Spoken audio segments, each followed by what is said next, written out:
ഹരി പാലക്കാട് നിന്നും നേരെ ടിക്കറ്റ് എടുത്തത് തൃശ്ശൂരിലേക്കായിരുന്നു. ഇറങ്ങുമ്പോൾ ഹരി വിളിച്ച പ്രകാരം സുദേവും അവനെ കാത്ത ടൗണിൽ തന്നെ ഉണ്ടായിരുന്നു. ഹരി കയറിയുടൻ സുദേവ് കാർ മുന്നോട്ടെടുത്തു. എന്താ പെട്ടെന്ന് കയറാൻ പറഞ്ഞത്? സുദേവിന്റെ ചോദ്യം കേട്ട് ഹരി പെട്ടെന്ന് വാസുവേട്ടന്റെ അവസ്ഥ വിവരിച്ചു. ആദ്യം നമുക്ക് അവിടെ വരെ ഒന്ന് പോവണം. പിന്നെ പോവേണ്ടത് അന്ന് പോയ പറവൂരിലെ ദേവന്റെ വീട്ടിലേക്കാണ്. അവൻ ഇന്നലെ വന്നിട്ടുണ്ടാവും. അവനെ കൂടെ പൊക്കിയ എന്റെ സംശയങ്ങൾക്ക് ഉത്തരം കിട്ടും. എന്നെയും മായും ചതിച്ചവൻ ഇപ്പോ കൺമുന്നിലുണ്ട്. ഇനി വേണ്ടത് അവന് വേണ്ടി ഒത്താശ ചെയ്തവരെയാണ്. ദേവനെ കൂടെ പൊക്കുന്നതോടെ അതിനുള്ള ഉത്തരവും പിന്നെ സംഹാരമാണ്. തെറ്റുകൾ മാത്രം ജയിക്കുന്ന ലോകത്ത് ഒരു ശരിയെങ്കിലും ജയിക്കണ്ടേ? ഏകദേശം അടുത്തെത്തറായെന്ന് മനസ്സിലായപ്പോ സുദേവും ഒന്നുഷാറായി. അവൻ വേഗം കാർ മുന്നോട്ട് പായിച്ചു. അവർ നേരെ വാസുവിന്റെ അടുത്തേക്ക് പോയിരുന്നു. ബോധം വന്നത് വർഷ പറഞ്ഞപ്പോ ഹരിക്ക് ഒത്തിരി സന്തോഷം തോന്നി. ഒന്ന് കാണാൻ പറ്റുമോ? ഐസിയുനുള്ളിലെ സിസ്റ്ററോട് ചോദിക്കുമ്പോ പ്രതീക്ഷയില്ലായിരുന്നു. ഡോക്ടറോട് ചോദിക്കട്ടെ എന്ന് പറഞ്ഞ് അകത്തേക്ക് പോയ സിസ്റ്റർ കുറച്ചു നേരത്തിന് ശേഷം തിരികെ വന്ന് ഹരിയോട് അകത്തേക്ക് വരാൻ ആവശ്യപ്പെട്ടു. കണ്ടിട്ട് പെട്ടെന്ന് ഇറങ്ങിക്കോണം, അധികം സംസാരിക്കാൻ അനുവദിക്കരുത്. ഹരി ശരിയെന്ന് തലയാട്ടി. പിന്നെ എല്ലാവരും നോക്കിക്കൊണ്ട് ഉള്ളിലേക്ക് കയറുമ്പോ പുറത്തു നിൽക്കുന്നവരുടെ മുഖത്തെല്ലാം ആകാംക്ഷയായിരുന്നു. ഒരാൾ മാത്രം പുഞ്ചിരിച്ചു. ഹരിയും വാസുദേവനും പരസ്പരം കാണുന്നതും സംസാരിക്കുന്നതും കണ്ടു നിന്ന മായ. അവൾ കണ്ട ആ മുഖം വാസുദേവനിലൂടെ ഹരി അറിയുന്ന ആ നിമിഷമായിരുന്നു അത്. ദേവനെ അന്വേഷിച്ച് അവന്റെ വീട്ടിലെത്തുമ്പോ പ്രതീക്ഷിച്ചതുപോലെ അവനവിടെ ഇല്ലായിരുന്നു. ചേട്ടൻ ഈ നമ്പറിൽ വിളിക്കാൻ പറഞ്ഞു. ദേവന്റെ ഭാര്യ ഹരിക്ക് ഒരു നമ്പർ നൽകുമ്പോ അവന്റെ മനസ്സിൽ മറ്റൊന്നായിരുന്നു. താൻ വരുമെന്ന് നേരത്തെ അവൻ പ്രതീക്ഷിച്ചിരുന്നു. അതിനർത്ഥം ആരോ അവനെല്ലാം അറിയിക്കുന്നുണ്ടെന്നല്ലേ? ഹരി ആ നമ്പർ സുദേവന് നേരെ നീട്ടി. സുദേവ് അത് വാങ്ങി ഫോണിൽ ഡയൽ ചെയ്ത് ഹരിക്ക് നേരെ നീട്ടി.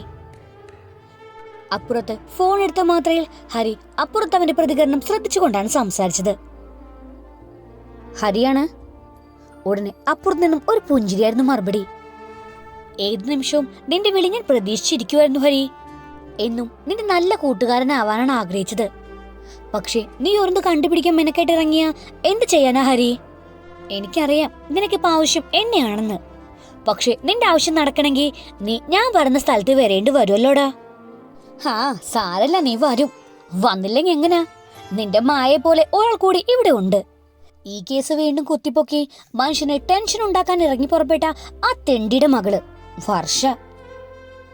അത് പറഞ്ഞ് ദേവൻ പൊട്ടിച്ചിരിച്ചു. നീ ഇപ്പൊ കരുതുന്നുണ്ടാവും ഹോസ്പിറ്റലിലുള്ള അവള് എങ്ങനെ എന്റെ കയ്യിലെത്തിയെന്ന്. ഈ കൊച്ചിയില് നിന്റെ കൂട്ടുകാരന് ഇച്ചിരി പവർ കൂടുതലാ ഹരി. നീ അറിയത്ര ദേവൻ കൂടെ എന്റെ ഉള്ളിൽ ഉണ്ടടാ. അതിപ്പോ ഏകദേശം നിനക്ക് മനസ്സിലായില്ലേ? ബാക്കി കൂടെ മനസ്സിലാക്കാൻ വേഗം എങ്ങ് വന്നേക്കണം നീ. അല്ലെങ്കിൽ ഇവളും. ദേവാ, പിന്നിൽ നീയുണ്ടെന്നറിഞ്ഞിട്ടും വിശ്വസിക്കാനാവാത്ത ആളാ ഞാൻ. അത്രയും നിന്നെ വിശ്വസിച്ചിരുന്നു. നീ കാരണം എന്റെ നഷ്ടം എത്ര വലുതാണെന്ന് നിനക്കറിയോ? ഒരു പെണ്ണിന്റെ ജീവിതാണ് നീയൊക്കെ ചേർന്ന്. ഇനി മറ്റൊരു പെണ്ണൂടെ. ഞാൻ വരും ദേവാ, നിന്റെ മാളത്തിൽ തന്നെ. നീ പറ, നീ കെട്ടിപ്പോക്കി നിന്റെ സാമ്രാജ്യത്തിന്റെ കവാട എവിടെയാണെന്ന്. കൊച്ചിയിലല്ല, ഏതച്ചിയുടെ അടിപ്പാവടയ്ക്ക് അടിയിലാണെങ്കിലും ഞാൻ വരും ദേവാ. എന്നാ നീ വാ. കൊച്ചിയിലെ കണ്ടെയ്നർ ടെർമിനലിന്റെ അടുത്തൊരു ഗോഡൌൺ ഉണ്ട്. നീ അവിടേക്ക് വാ. ഒരു പിടി മണ്ണും ഒരു പെണ്ണിന്റെ ജീവനുണ്ട് എന്റെ കയ്യില്. ആ ഒരു പിടി മണ്ണ് നിന്റെ നെഞ്ചിലിടാനും പിന്നെ പെണ്ണ്. അത് കേട്ടതും ഹരി വേഗം ഫോൺ കട്ട് ചെയ്ത് കാറിലേക്ക് കയറി. പിന്നെ എങ്ങോട്ടെന്നറിയാതെ മുഖത്തേക്ക് നോക്കിയ സുദേവനെ നോക്കിക്കൊണ്ട് ഹരി ഒന്ന് മുരണ്ടു. Kochi container terminal. സുദേവ് അതിവേഗാണ് കാർ ഓടിച്ചത്. അതിനിടയിൽ വർഷ ദേവന്റെ കയ്യിൽപ്പെട്ടത് കൂടി അറിഞ്ഞപ്പോ സുദേവിന്റെ ആക്സിലേറ്റർ ഒന്നുകൂടെ അമർത്തി ചവിട്ടി. അവനെപ്പോലുള്ളവരുടെ കയ്യിൽ ഒരു പെണ്ണ് പോലെ അകപ്പെടാൻ പാടില്ല. നശിപ്പിക്കണം എല്ലാം എന്ന ചിന്തയോടെ ഓരോ വാഹനവും പുറകിലാക്കി അതിവേഗം കണ്ടെയ്നർ ടെർമിനൽ ലക്ഷ്യമാക്കി കുതിച്ചു സുദേവ്. അപ്പോഴും ഇടയ്ക്ക് കിടന്ന ബ്ലോക്കുകളും സിഗ്നൽ ലൈറ്റുകളും അവരെ അസ്വസ്ഥരാക്കി. സമയത്തിന്റെ വിലയറിഞ്ഞ നിമിഷങ്ങളായിരുന്നു അതെല്ലാം. ഒരു പെണ്ണിന്റെ മാനാണ് വൈകുന്ന ഓരോ നിമിഷത്തിനും കൊടുക്കേണ്ടി വരുന്ന വില എന്നോർക്കുമ്പോ AC-യുടെ തണുപ്പിലും ഹരി വിയർത്തു തുടങ്ങി. ഏറെ നേരം എടുക്കാതെ തന്നെ അവർ ടെർമിനലിനരികിലെത്തി. ഇനി കണ്ടുപിടിക്കേണ്ടത് ആ ഗോഡൌൺ ആണ്. കാറൊന്ന് പതിയെ ഓടിച്ചുകൊണ്ട് രണ്ടുപേരും രണ്ടു വശത്തേക്ക് ശ്രദ്ധിക്കാൻ തുടങ്ങി. ദേ, അവിടെ ഒരു പൊളിഞ്ഞ ബിൽഡിംഗ്. സുദേവ് കുറച്ചപ്പുറത്തേക്ക് വിരൽ ചൂണ്ടിയപ്പോ ഹരി അവിടേക്ക് നോക്കി. പിന്നെ വണ്ടി അങ്ങോട്ടേക്ക് എടുക്കാൻ ആവശ്യപ്പെട്ടു. പതിയെ പൊട്ടിപ്പൊളിഞ്ഞ ആ ചെറിയ ഇടവഴിയിലൂടെ കാർ മുന്നോട്ടെടുത്തു സുദേവ്. ചുറ്റും വിജനമായ സ്ഥലമായതുകൊണ്ട് തന്നെ അതിനുള്ളിൽ എന്ത് നടന്നാലും പുറം ലോകം അറിയില്ലെന്ന് ഹരി കാഴ്ചയിൽ തന്നെ ഊഹിച്ചു. കാർ ഗോഡൌൺ മുന്നിൽ നിർത്തി രണ്ടുപേരും പുറത്തേക്ക് ഇറങ്ങി നാലുപാടും നോക്കി. അവിടെ ഇവിടെയും ഒരാളനക്കം പോലും ഇല്ല. രണ്ടുപേരും പരസ്പരം നോക്കിയിട്ട് വളരെ ശ്രദ്ധയോടെയാണ് അകത്തേക്ക് കടന്നത്. പക്ഷെ പ്രതീക്ഷിച്ചത് പോലെ ഒന്നും കാണാൻ കഴിഞ്ഞില്ല അവർക്ക്. ദേവനുമില്ല, വർഷയുമില്ല. ആകെ വൃത്തിഹീനമായൊരു മുറിയിലേക്ക് കയറിയപ്പോ പെട്ടെന്ന് എന്തോ ഓർത്തെടുക്കാൻ ശ്രമിക്കുകയായിരുന്നു ഹരി. അതെ, ഒരു മാസക്കാലം തന്നെ തടവിൽ പറപ്പിച്ച അതേ സ്ഥലം.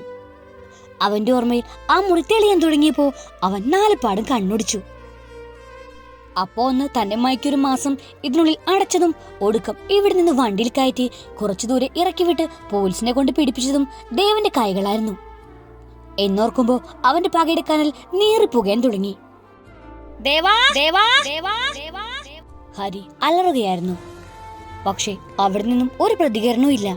ഇവിടെ ആരുമില്ലെന്ന് തോന്നുന്നു. അവൻ വെറുതെ ആടൊളിച്ച് രസിക്കുമായിരിക്കും പന്നം.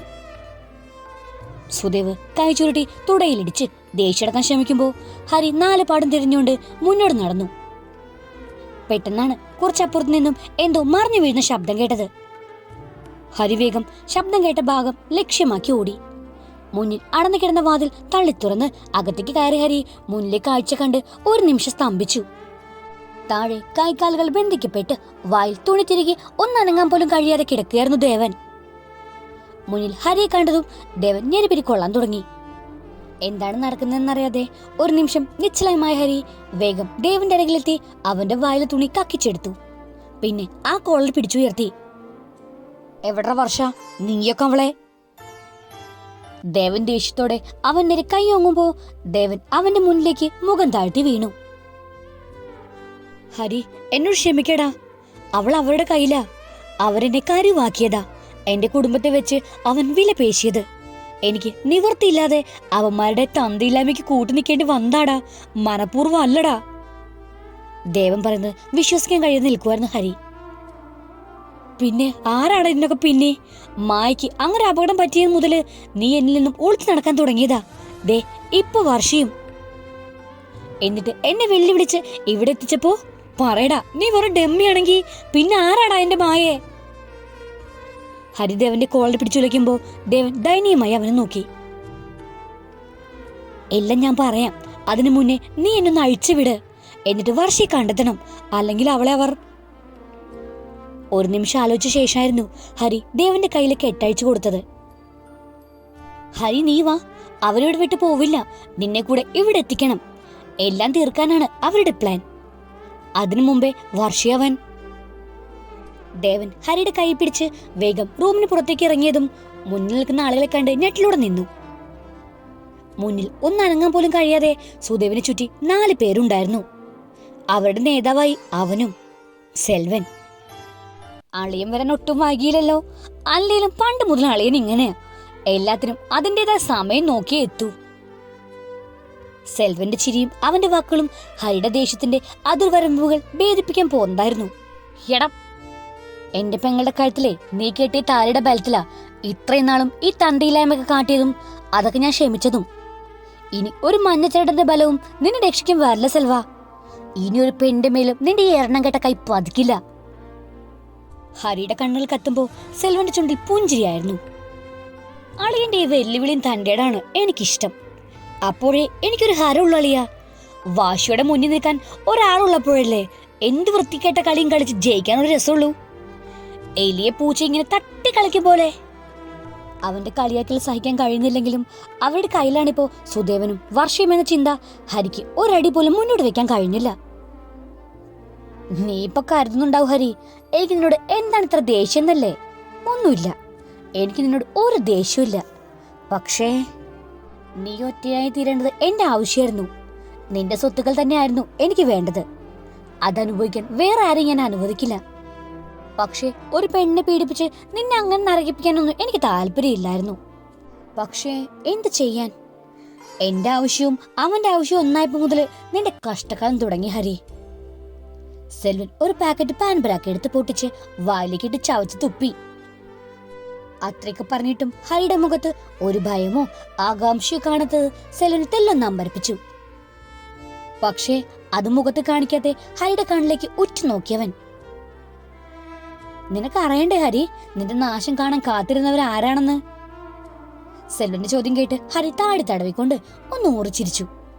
പിന്നെ സെൽവന്റെ അരികിലേക്ക് മെല്ലെ നടന്നു. പതിയഴിഞ്ഞ മുണ്ട് മടക്കി കുത്തിക്കൊണ്ട് മയത്തിലായിരുന്നു ഹരി സംസാരിച്ചത്.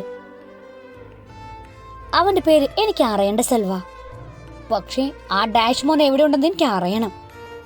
നിന്നെ മുന്നിൽ നിർത്തി നീ പറഞ്ഞില്ലേയായി ഞാൻ രക്ഷപ്പെടാൻ 4 പാടും വഴി തിരിയുമ്പോ അതൊക്കെ കണ്ട് ചിരിച്ചവൻ എവിടെ ഉണ്ടടാ?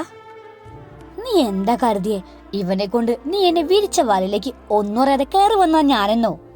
എങ്കിൽ നിനക്കും നിന്റെ മറ്റവൻ തെറ്റി സെൽവ. എല്ലാം അറിഞ്ഞു തന്നെ ഞാൻ ഇങ്ങോട്ടേക്ക് വന്നത്. നിന്റെ പിന്നിൽ മാത്രല്ല എന്റെ പിന്നിലും അവനുണ്ടായിരുന്നു. പക്ഷേ തെറ്റിയത് എനിക്കാണ്. നിനക്കായിരുന്നു അവൻ മിത്രം, എനിക്കവൻ ശത്രുവും. കൂട്ടം തെറ്റിയ ആ ഒറ്റയൻ എവിടെ സെൽവ?